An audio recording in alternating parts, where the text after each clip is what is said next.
Here's the atlantoaxial joint between the atlanta and the axis, C1 and C2 of the neck, vertebral bones of the neck, C1, C2, axis, atlantoaxial joint.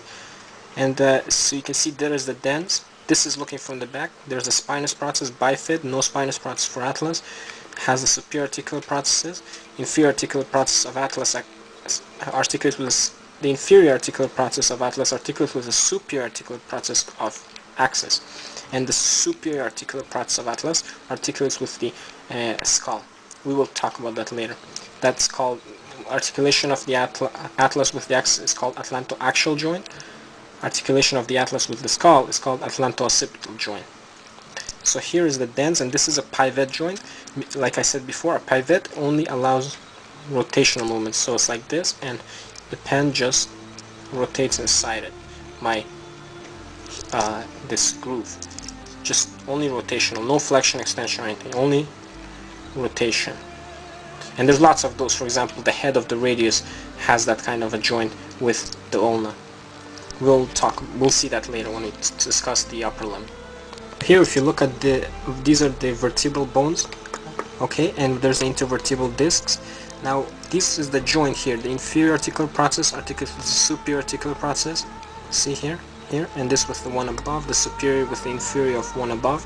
And these are synapophyseal joints. They are gliding joints, synovial gliding. Like we said, gliding, no rotation, no flexion or anything, just like one disc glides on top of that. There's only gliding.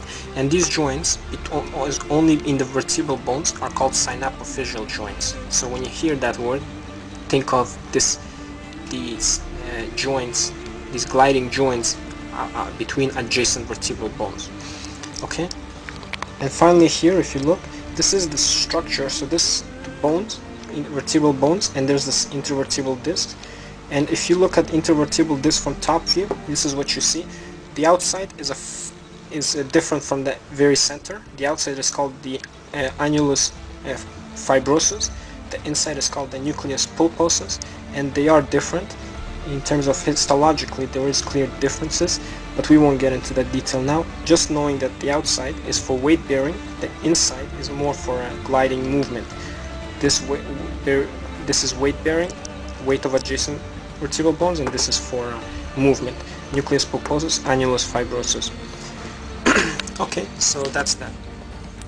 Now we will go into a more detailed explanation of the thoracic vertebral bones and their articulation with the ribs.